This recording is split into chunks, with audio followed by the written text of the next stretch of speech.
Професоре Климовски, по цели 15 години, најпрво ви благодарам за ова интервју за Сител телевизија. Македонија е во политичка криза, повеќе од 2 години, наметната од фактори, се едно дали се домашни или се фактори од странство. Вие сте професор по уставно право. Кој е вашиот став за оваа моментална политичка состојба во државата? Не можам да најдам никакво образложение, посебно кај правниците, кај моите студенти, кои што прифаќаат решенија, што немаат врска со правото, немаат врска со правниот систем, а уште помалку со уставниот систем. Ние едноставно, ево, специјалното јавно обвинителство денеска е многу актуелно, инаку можеме да ви кажем и многу други случаи во поблиското минато на нашата држава. Специјалното јавно обвинителство е орган кој што е еден вид на канцер внесен во уставно-правниот систем на Република Македонија. Зошто? Секој општ акт, па и конкретните акти, мора да има заснование, основ во Уставот на Република Македонија. Тој орган за мене ќе беше легитимен, доколку тие 83-4 пратеници кои што го изгласаа неговото донесување, тој закон за специјалното јавно обвинителство, претходно направеа принудно менување на Уставот со 2-3 амандмани да го утврдат местото, организацијата, структурата и односите на специјалното јавно обвинителство не само со јавното обвинителство, но туку со сите други органи во Република Македонија. На овој начин тоа ви делува како еден лупус, ако сте слушнале, што го самиот организам го создава, и тој се започнува да ги нагризува и другите органи. И затоа така арогантно се однесува. Тоа е практично анархија. Тоа сакав да ве прашам, професоре.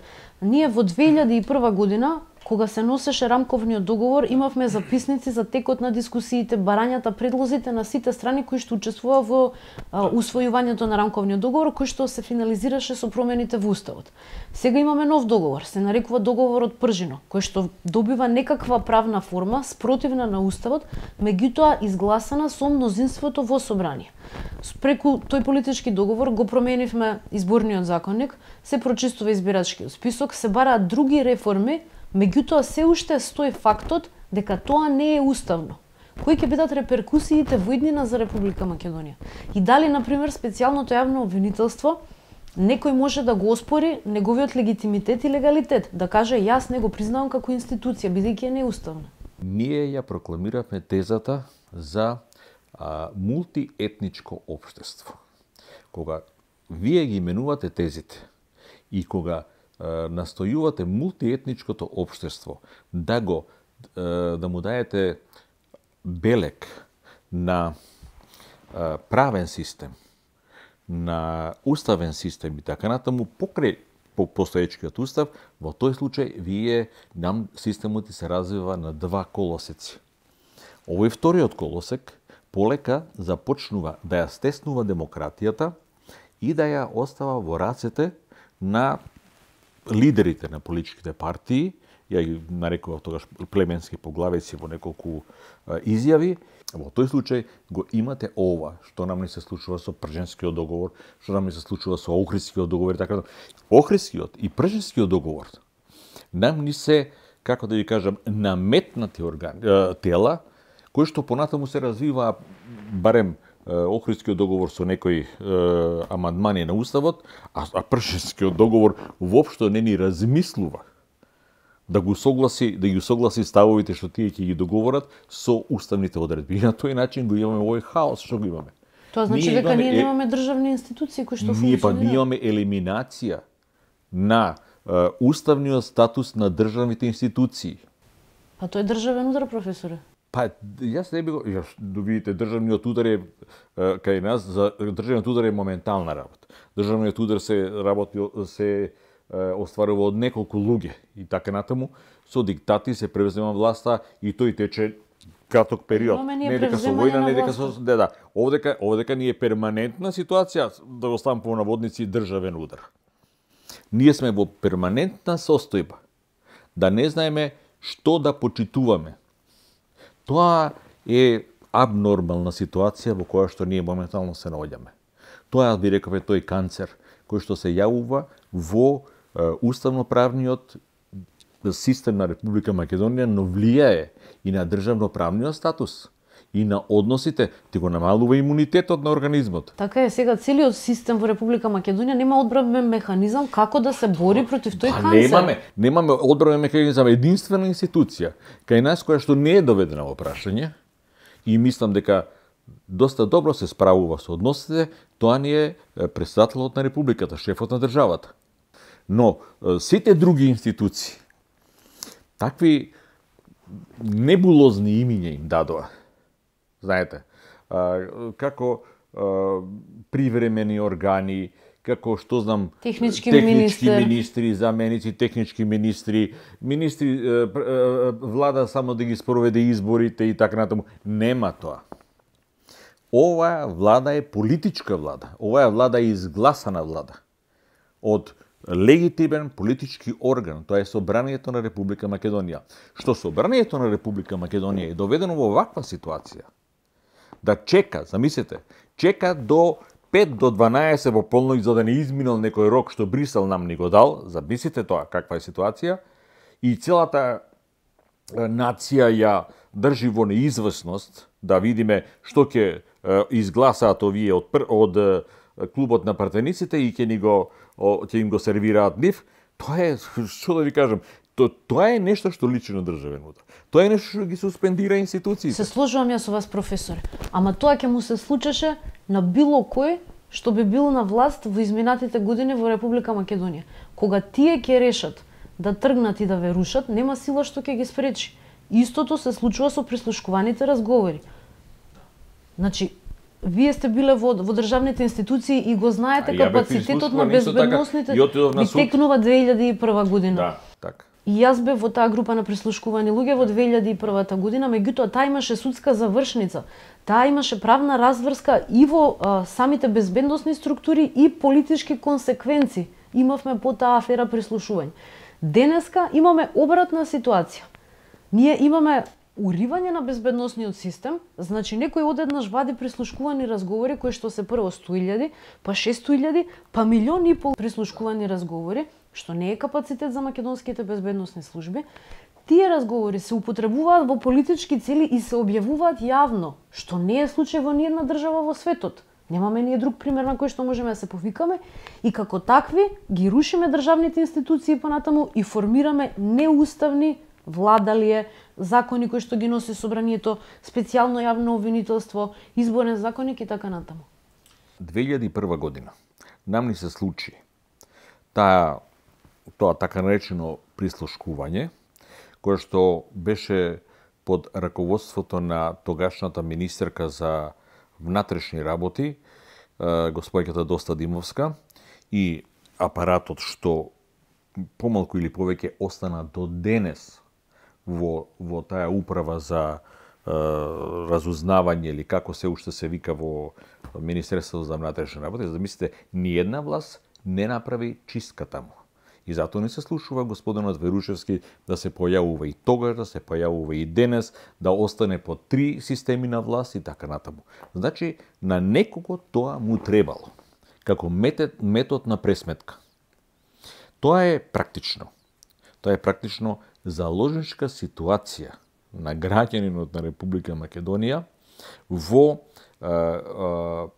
политичките игри. Ја не би ги рекол криминални или така натаму, затоа што би било до тежок збор и секако би требало да има докази за тоа, но ја велам интереси, нели, кои што една на друга власт ги пренесуваше. Тоа е едната нишка од целото уривање на безбедносниот систем. Ама Македонија нема капацитет, професоре, нити некогаш го имала да ги прислушкува во секој момент сите своји граѓани. Значи, ние сега зборуваме за бројка од над милион. За тоа имам едно друго мислење. Тоа е пар екселанс криминогено дејство кое што можело да се реши, доколку се сакало, уште во оној момент кога господинот премиер, поранешен премиер, тоа сега председател на ВМРО ДПМН е Никола Груевски, и излезе со она потресителна изјава дека во државата се спрема пуч. Тоа е најсилниот аларм за секој јавен обвинител. Во рок од 3 дена, не повеќе 3 дена, да даде објава во која што ќе рече сите снимени материјали ќе се достава до јавното обвинителство или во истиот момент покренувам кривична постапка и ги апсам сите тие кои што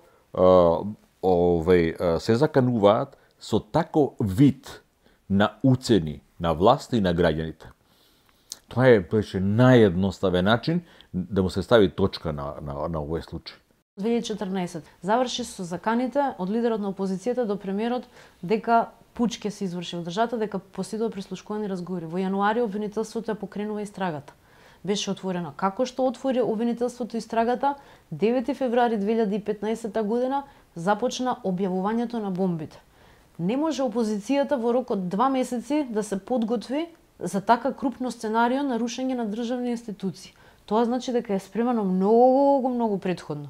И тоа значи дека некој и друг учествувал многу предходно, ако го земеме капацитетот на опозицијата и начинот на кој што функционира во изминатите години, односно нивното салонско работење.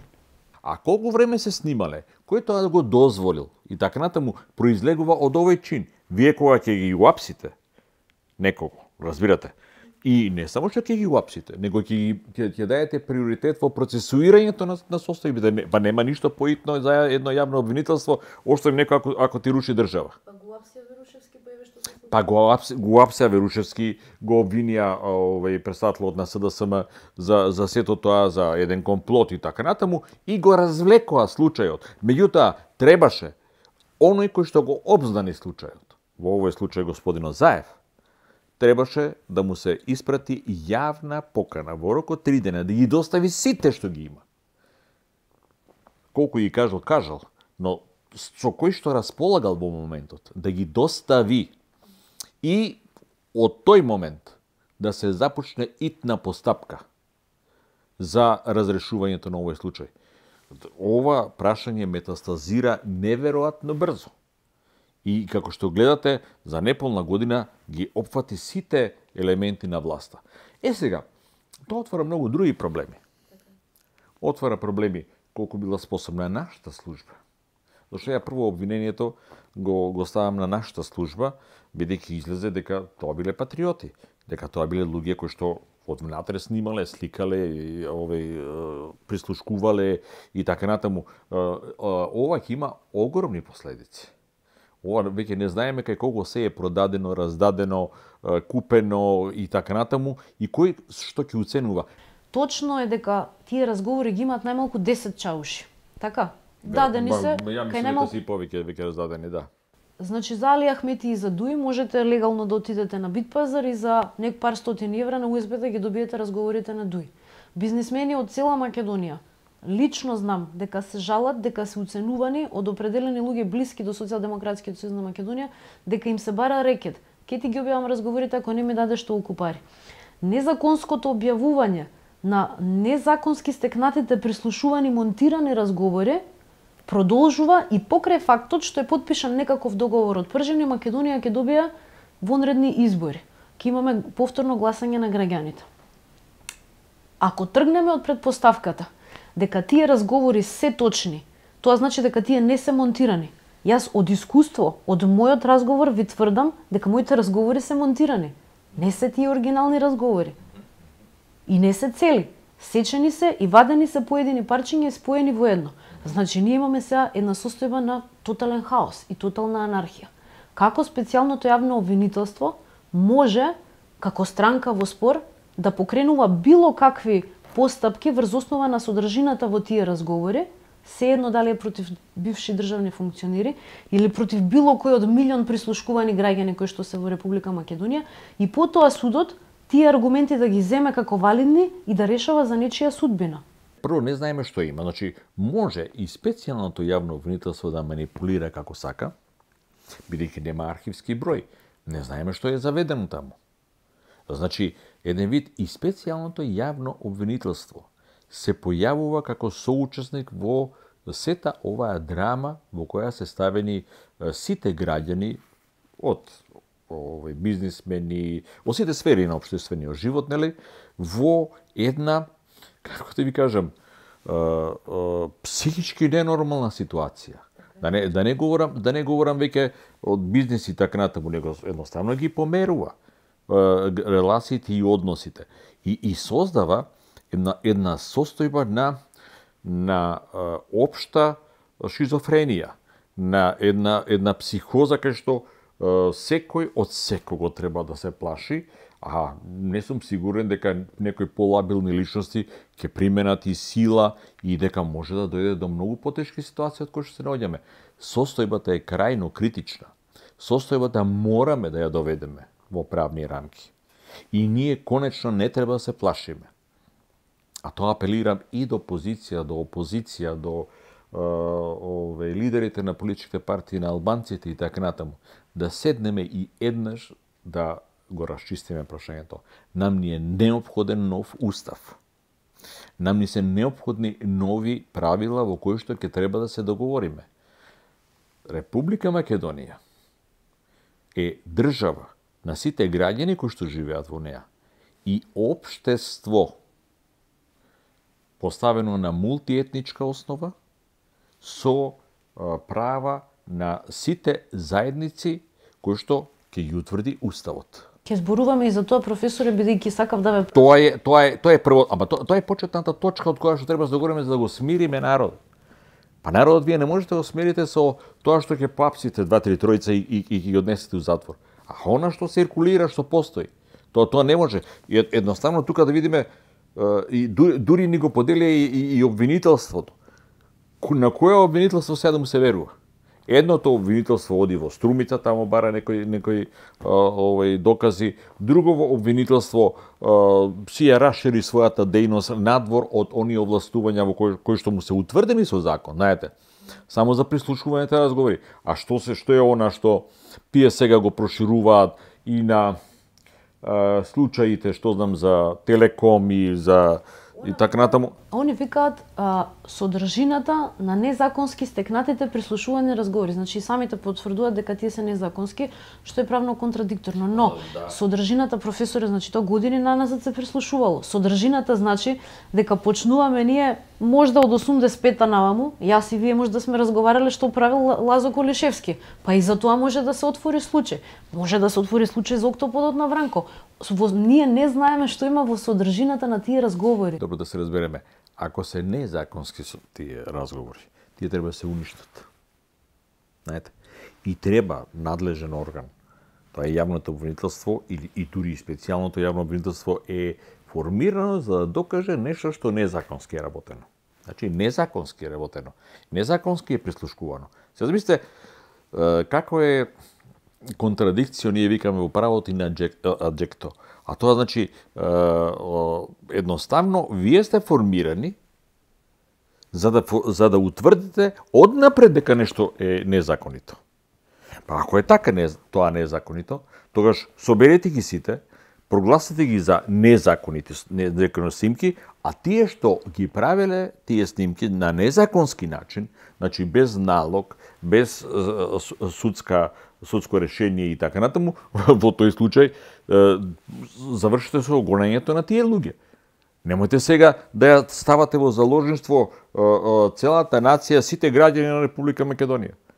Или пак од нив да правите тоа што пред малку го реков. Едноставно да се однесуваат абнормално, да ги трујете со вашите политички игри и местенки и на тој начин можеби да ги заскривате своите интереси, за да дојде до една таква ситуација да речат, маре, гонете ги што правеле и така натаму, само да ни се тргнат од пред очи. Па тоа е состојбата, се објавуваат монтирани разговори за едната страна, а ние не слушнавме ни еден разговор за другата страна. Добро сега, па тоа е веќе јасна претпоставка кој ги правила разговорите. Дека ги правила другата страна разговорите. А можеби и некои кругови од другата страна кои што ги правеле разговорите за сопствените членови.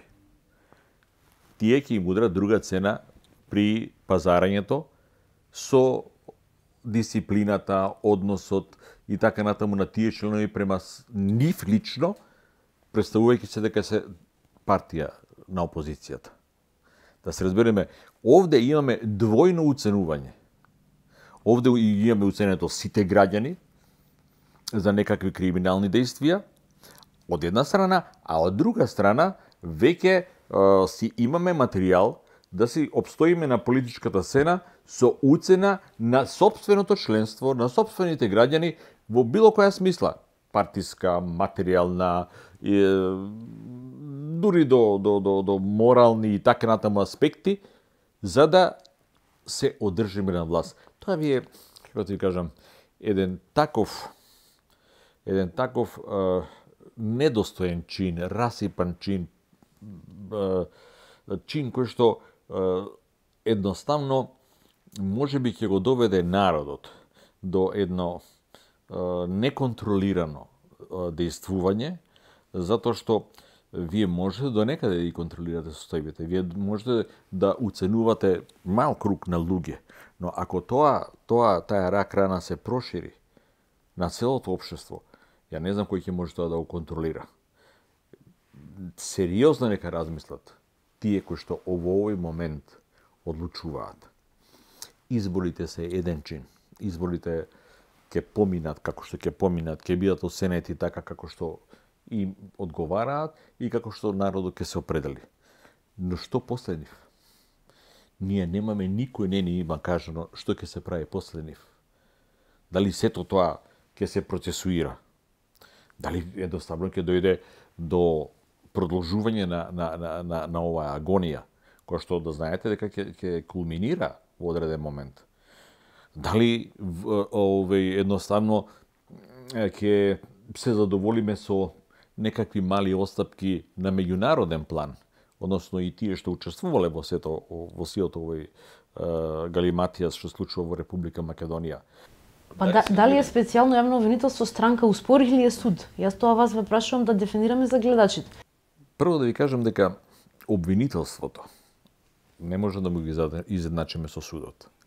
Обвинителството е една алатка во која што се доаѓа до релевантна правна одлука согласна со законот, а ја донесува судот.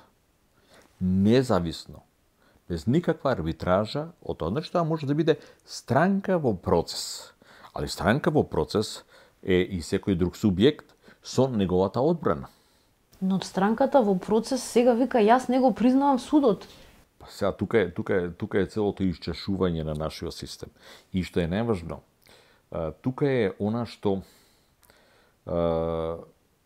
ние го велиме позадина на политичката институција, што јасно доаѓа до израз. Ако лидерот на опозицијата даваше изјави дека не го признава судот, што во тој случај исто така е кривично дело, нели?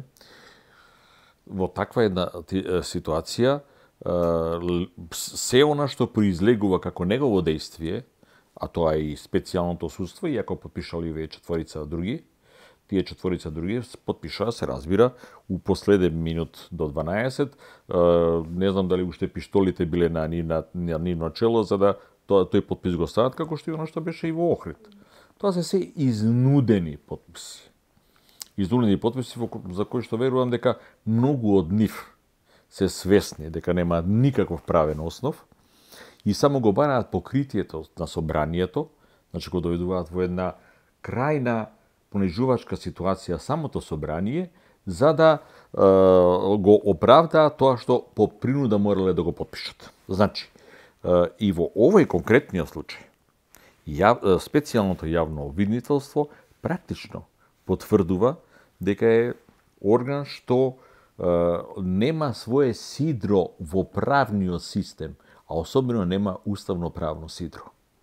Кога вие немате уставно-правно сидро, вие пловите, ама главно пловите под ветерот што ветера од оној кој што ве донел по тие води. Ве донел тие води, знаеме кој го донесе тоа. Дека тоа опозицијата го бараше И опозицијата цело време изразува недоверба. Не само во обвинителството, туку и во судството, целокупното судство, или поточно речено во правораздавањето, зашто тука се опфатени и многу други субјекти. Ако вие тоа го разнишате, тоа сидро, главно сидро го разнишате, во тој случај што очекувате? Една крајна недоверба. И се разбира секаква манипулација. Сега имаме една состојбена анархија, ако се сложувате со мене. И вие пред малку споменавте дека едно од можните решенија е нов договор со нов устав за смирување на страстите, кој што ќе ги вклучиш сите етнички заедници кои што живеат во Македонија, народи и малцински групи. Да, се разбереме. Јас добро кажав ако разбравте. Ние имаме две категории. Имате широка категорија што се вика општество, имате потесна категорија што е дел на општеството, тоа е држава, и останати структури во тоа општество. Меѓу националните заедници, па што знам, граѓански сектор, такви облици на учество во општеството, што се поблиску или подалеку од власта. Кај првиот елемент на тоа општество, државата, ние треба јасно да ја определиме, ако се заснива на граѓанинот на Република Македонија, ние уште во преамбулата треба да кажеме што е Република Македонија. Тоа е граѓанска држава, држава на граѓаните на Република Македонија, а ако сакаме во истата таа преамбула, и мислам дека е потребно, и да кажеме дека е тоа општество на рамноправни заедници или на мултинационално општество и така натаму, тоа би го дефинирале понатаму. Од тие премиси кои би тргнале понатаму, ние би изградиле устав и елементи што ќе бидат внатрешно кохезиони. Ние денеска имаме раштиман устав. Ние денеска имаме крајна неконзистентност во уставните норми. Земете, додадени се уште 1/3 амандмани, кои што кога малку по-длабоко ќе се расчленат, ќе се види дека се во сукоп со маса други одредби во уставот, примарни одредби на уставот. И на тој начин вие имате еден раштимован оркестар, што го кажуваме дека е устав. И затоа требаше одамна да се почне тоа да се средува. На тој начин, јасно ќе се вратиме кон правниот колосек, кон јасно уредување на односите во општеството, каде што државата ќе беше едно и ќе функционираше како држава, и ќе имаме доверба во државните органи, а се она друго што е додадено, од мултиетнички карактер главно, тоа ќе беше во рамките на општеството и ќе градевме други односи во самото општество. Тука ни се помешани картите и тука оттамо произлегуваат сите овие други работи, кои што пак политичкиот фактор многу добро му одговараат да може да манипулира. Затоа што вие си имате стада на едната и на другата страна, обстојувате со тоа што манипулирате, ова што го гледате сега вамо во Чаев, што се случува и во општина Бутел, тоа е само еден ексцес, иначе тоа се случува перманентно кај нас. И обстојуваат политичките фактори токму на таа филозофија. Ја мислам дека оној момент кога владата што ја предводеше Груевски се обиде да се вклопи во така наречените либерални или дури и некои неолиберални политики економски, во тој случај дојде во сукоп, уставно-правен сукоп со рамката која што имаше во постојниот устав. Вие знаете дека многу одредби не му поминаа финансиските зони, слободни некои други елементи кои што он ги кажува се не ми текнуваат во овој момент, затоа што доста настани поминуваат, па тие се трупаат и едноставно ги ставаме као да кој знае кога се донесени, тоа пред година и пол ги понуди. И во тој момент вие економијата и економските односи доаѓаат во сукоп со рамката во која што се ставени. Експлозија внатрешна, имплозија настанува. И во една таква ситуација вие морате да ги барате стварните решенија кои што доведуваат Она што не е последица, него тоа што е причина за ваквите состави во Република Македонија. Тие не се случајни и тие не одговараат на овие видливи манифестации. Мора малку да се види она што е внатре што работи во вулканот. А внатре во вулканот се толку испреплетени интереси што вие немате представа како тие се обидуваат да се смират. И сите тие потреси ги чувствуваме ние на тлото и што не остава просто избезумени, знаете. Тоа се што произлегуваат од тие односи. Ние мораме тука работите да ги смириме, тука работите да ги расчистиме и тука работите да ги доведеме во една реална правна рамка кај што граѓанинот навистина ќе поверува дека живее во една правно организирана држава. Дали ни престои ново редефинирање на односите помеѓу македонците и албанците? Се испостави дека според евиденцијата на МВР ние имаме околу 100.000 иселени луѓе кои што треба да се прочистат од избирачкиот список. Одзивот на гласачите е најмал во општините каде што доминантно е албанското население и 90.000 од нив се албанци. Знаете што? Тоа значи дека нивниот вкупен процент е многу помал. Точно ние наседнуваме на она што нам, слободен сум да кажам, него подмета и Бадинтер. Јас би го замолил господинот Бадинтер, дојдејќи не е жив, меѓутоа на еден прием во амбасадата во тоа време јас бев присутен кога тој дојде и разговаравме. Го рекол, господине Бадинтер, ајде обидете се вашите принципи, вашите начела, да им ги кажете на американците, па и на вашиот народ, французите. Во Америка постои само граѓанин на Соединените американски држави, американец. А вие имате држави, доколку Бадинтер би го применувале.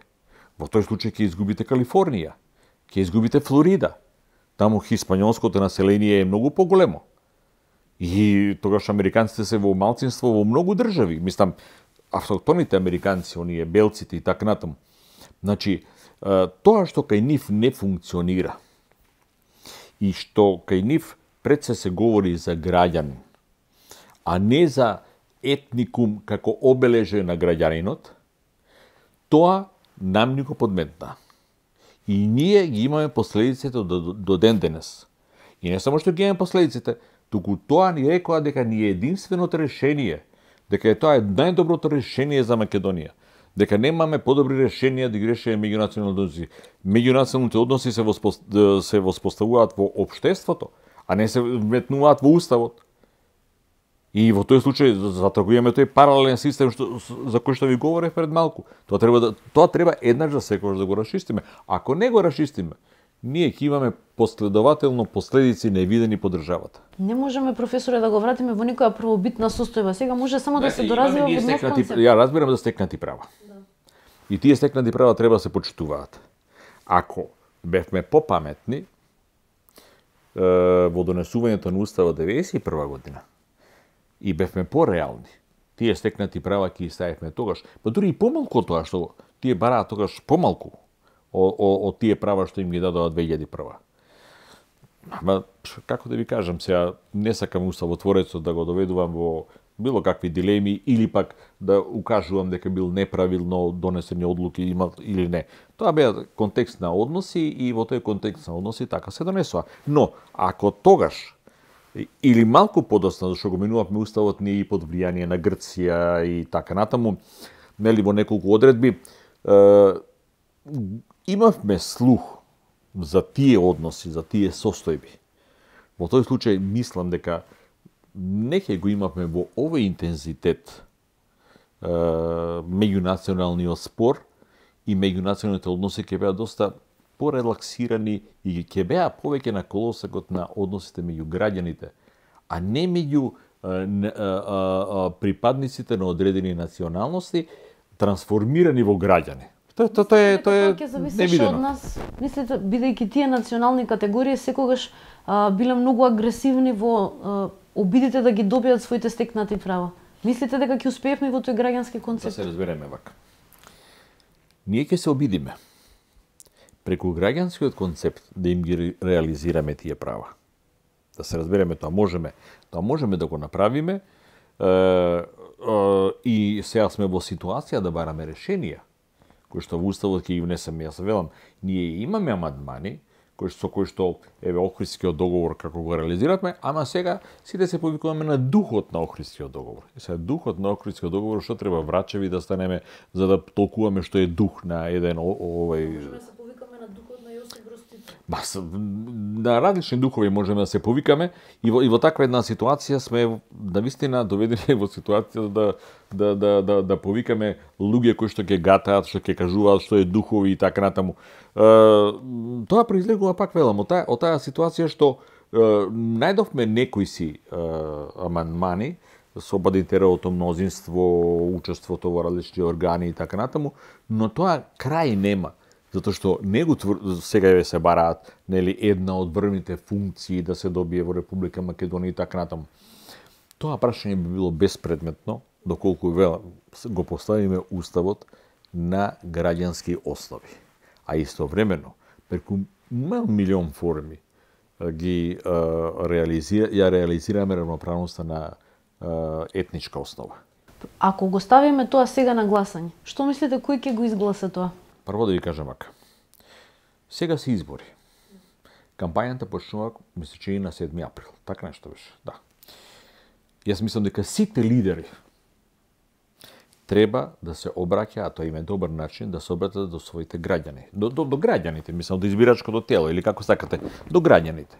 И да им кажат дека еден од начините ние да се прилагодиме на современите економски, глобалистички, светски состојби е да го отвориме прашањето за промена на Уставот.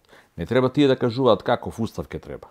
Меѓутоа да го придобија граѓанството, дека ќе отвориме, а после ќе се вклучат сите фактори, пред се научните и така натаму, што ќе направат една целосна анализа на досегашната примена на Уставот и ќе понудат соодветни решенија. Ја дури сум и за тоа. Основните начела, вклучувајќи ги и преамбулските начела, да ги ставиме на референдум. Референдумот е кај нас некако како да ја кажам, една форма од која што народот го имаат уплашено. Па тоа е најдемократскиот начин да се чуе мислењето на народот. И врз основа на продлабочени анализи, велам, од сите фактори и претходни дискусии и така натаму, да ги постават тие прашања на референдум. А техниката на донесување понатаму на Уставот, верувате, имаме толку уставноправни стручњаци, кои што стварно уставноправни стручњаци треба да бидат, и се разбира за одредени економски области, економисти, за, што знам, политиколози и така натаму да се вклучат и лесно би се направил текстот на Уставот. Доколку околу тие прашања ги расчистиме дилемите, слушајќи го гласот на сите граѓани на Република Македонија. Уште едно прашање сакам да ве прашам. Уривањето на безбедносниот систем на било која држава најчесто подразбира испорачување на некои политички барања подоцна, не минималистички како што е само просто превземање на власта, туку најчесто се и покрупни игри во прашање. Дали сметате дека можеби оваа афера прислушување има за цел промена на уставното име на Република Македонија, вид на притисок тоа да го направиме? Дали подразбира државата да биде целосно урнисана за мигрантската криза и големата преселба на народите што се случува сега од исток кон запад? Нели мислите дека дел од ова сценарио доаѓа и од надвор? Па целото ова сценарио е од надвор. Ние не можеме да измислиме бегалската криза. Но, ја се сложувам со вас по вториот дел од прашањето. Во однос на првиот дел на прашањето за името на Република Македонија, јас мислам дека, знаете како да ме прашувате, дали му е потребно на човекот воздух и вода. Тоа прашање за мене е веќе апсолвирано.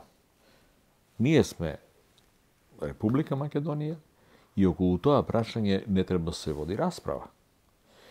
Друго прашање сега, кога што го поставувате како политичка испостава, што може, дали можеме тука нешто да додадеме, да одземеме и така натаму, тоа веќе прашање го оставам на определба на граѓаните, на народот и така натаму, и тоа би било најдемократско определување. Иако многу не сакаат тоа прашање да стави на референдум. Што се однесува до другите аспекти, да речеме, Од сите соседи имаме по некој барања. Околу тоа ќе треба да се водат сериозни расправи, прифаќајќи се, разбира, некои од нивните размислувања и барања и сето тоа, но во никој случај да не се загрози првото прашање, а тоа е дека сме ние Република Македонија. Сега, дали ќе прифатиме да славиме некои личности, дали ќе преиспитаме улогата на некои личности во историјата, дали Република Македонија ќе се согласи дека трагови на многу цивилизации оставиле овде, па помеѓу кои и античката цивилизација и се друго, а не дека тврдото прашање дека ние потекнуваме од Александар Македонски и така натаму, тоа се отворените прашања што ги имаме со повеќе страни и така натаму, сето во однос на црквата со овие од север што ги имаме, од Србија и така натаму, сето тоа е веќе прашање на тековна расправа, каде што во главното прашање никако не би задирал, тоа е веќе за мене абсолвирано и јас ви реков, ако тоа ме прашувате, тоа што ме прашувате дали ми е потребно воздух и вода за да опстанам. Тоа не се поставува. Тоа значи или ќе ме нема, или едноставно, како да ви кажам, би се согласил на нешто што би значило дека пак на друг начин ме нема. Штом го немате коренот, штом го немате името, штом едноставно немате воздух на таа територија да дишате, вие не постоите и не може да обстанете. Тоа се прашања за кои што не би требало воопшто да се дискутира. Ако е толку па голем притисокот од надвор по тие прашања, едноставно се посегнува по референдумот. Не верувам дека по тоа прашање би требало да расправаме. Јас велам, тоа прашање, доколку го има Република Македонија, па дали нешто ние ќе прито дадеме и така натаму, дали со Грција, како може, ние сме независна самостојна држава, призната во Обединетите нации од повеќето држави, тоа далеку повеќе, скоро 2/3 држави на Обединетите нации не признаваат во светот, а некој сака да не изедначи со провинција. Па нека си се викаат и тие Македонија таму ќе си има таа провинција. Во Грција, мислам. Тоа не пречи. И мене ми е драго, ете имаме и провинција кои што се викаат како што многу градови во светот имаат наши имиња и така натаму. И да никого тоа не му пречи, односно и антички имиња имаат, Александрополис, Александрија и така натаму други имиња. Но овдека би можел само да попуштам во однос на мешањето на цивилизациите, можам да едноставно попуштам на една сериозна историска расправа. Што сме, кај сме, од кај потекнуваме. А дека името си го имаме како Република Македонија, потоа кој може паметен човек да ни го спори?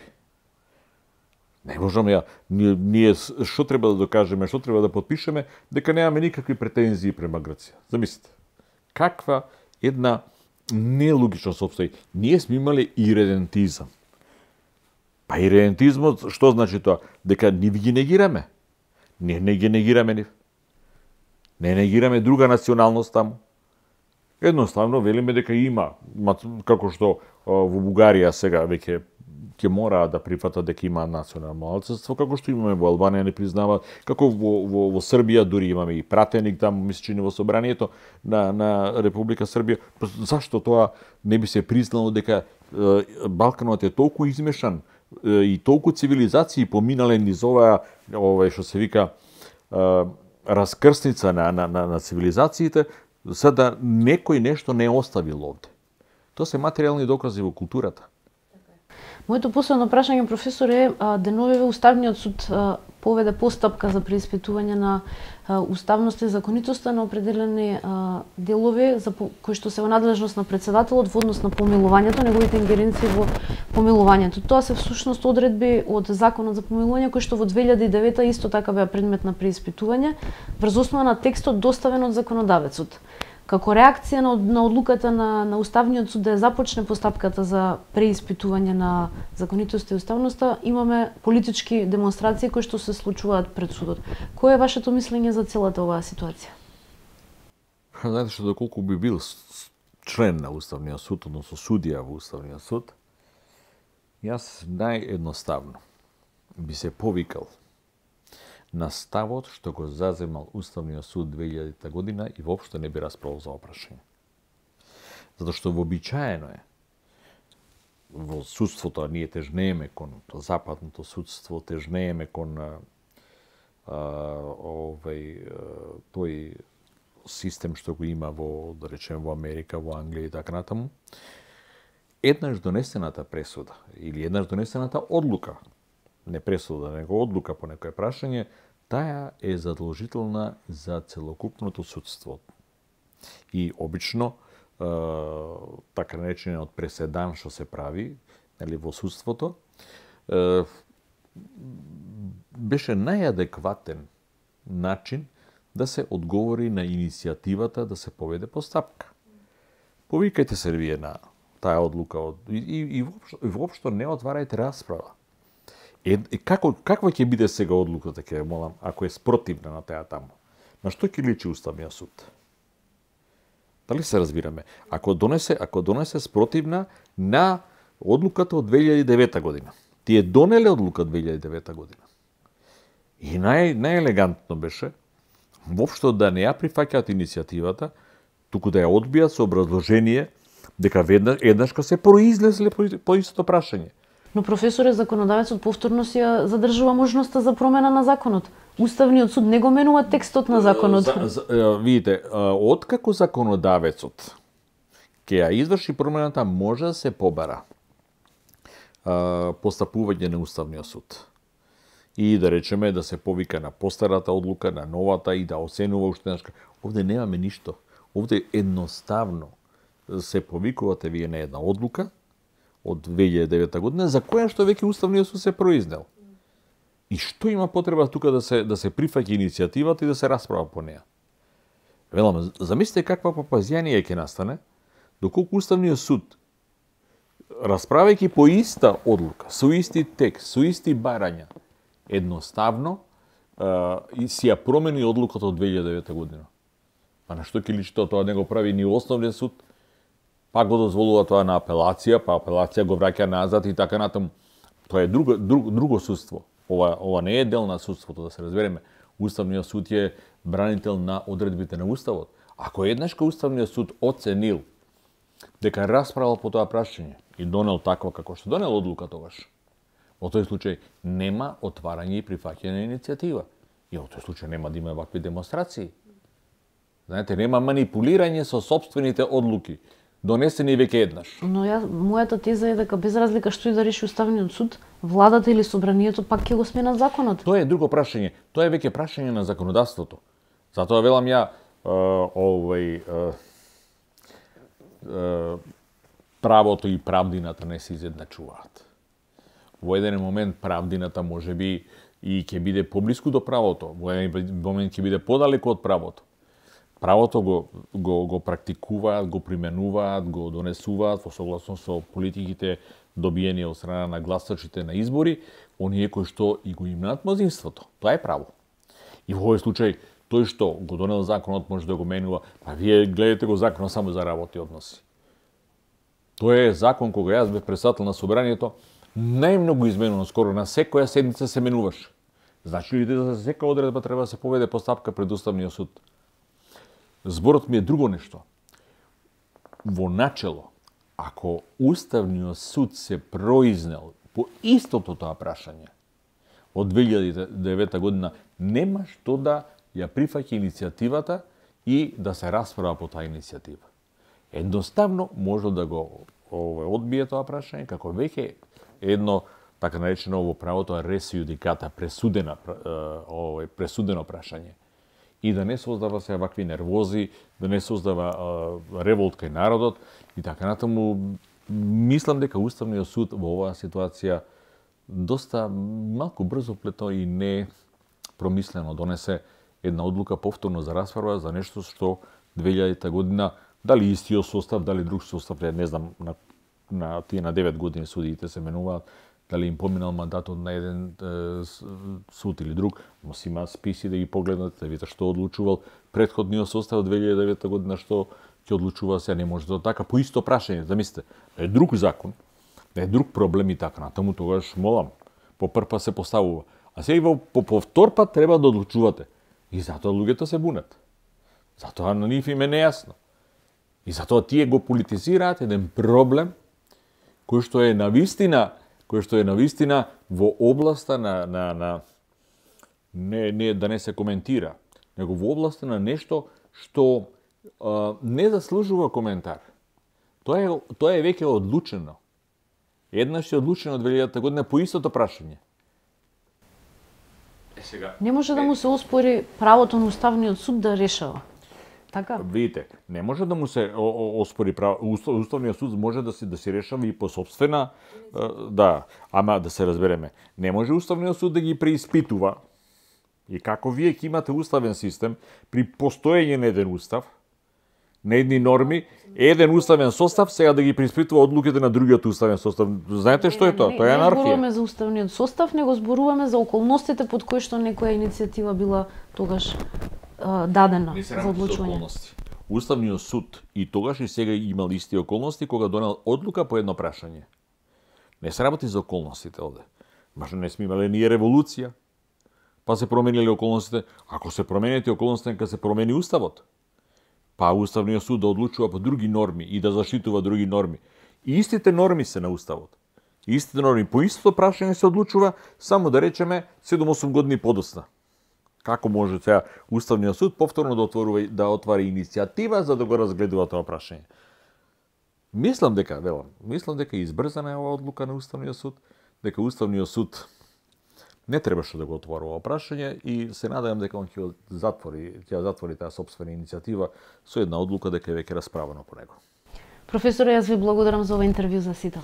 И благодарам на вашите прашања и беше задоволство да водиме овој поширок разговор, кој што, искрено да ви кажам, долго време, не сега да се појавам во јавноста, долго време ги следев состојбите, не бев надвор од тоа, и дојдов до една ситуација дека многу работи кои што им ги предававме на студентите, им кажувавме што е право, што е политика, што е норма и така натаму, некако тие мои колеги почнаа да ги забораваат, некако премногу се одадоа на политичкиот суд и дека заборавија дека ние работиме по сосема друга методологија, непристрасна, во рамките на постојното законодавство, постојниот устав, и ние практично треба, работејќи така, да го штитиме и уставот и законите, за да не се ја доведеме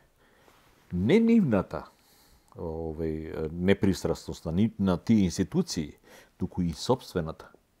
Овде се работи за нашата професија како правници. Јас предавам уставно право. Јас не предавам, како што еден професор кажуваше, свирење во свирче и така натаму, што може би е значајно и не го подценувам, но јас предавам една материја од каде што која е темел на правото. Вие не можете ни една одлука да донесете на првиот час избор на студентите, доколку нема уставно заснование во тој преамбулен дел и доколку нема правна поука. Нели ги има тие елементи? Актот, колку да е праведен за вас, е ништовен. Според тоа, ги молам колегите да се придржуваат за уставот, за законот, тако како што е, да се разбереме. А политичките фактори да го бараат решението во утврдувањето на соодветни рамки, согледувањето до кај сме стигнале во развојот и да видиме тесна ли е рамката на уставот и да почнеме да ја менуваме, зашто уставот не е свето писмо. Уставот е нешто што треба да се доведува постојано во склад. Ние имаме денеска една стварна ситуација која што има кажано покојниот професор Јован Ѓорѓевиќ, тој ми беше професор по уставно право, мислам од тие учебници учевме по уставно право, негови, кој што велеше дека нема право кога ставот е посилен од уставот. А ние денеска токму тоа го имаме. Политичкиот став го е посилен од нормата на уставот, од самиот устав. Он велеше, каде е став јачи од устава, онда нема никаквог правног система. Значи, там ние во тој случај го губиме правниот систем. Дај да направиме напори. И смислот на моето излагање денеска е тоа, да укажам дека штитејќи ги нормите, штитејќи го уставот, штитејќи го правото, такви какви што се, со сите недостатоци, неускладености и така натаму, ние практично ја штитиме довербата во тие институции и довербата во нас како правници. Без разлика дали сме во правораздавањето, дали сме во администрацијата или било каде што одлучуваме за судбината на секој поединец. Благодарам. Благодарам, Шедачка. Да.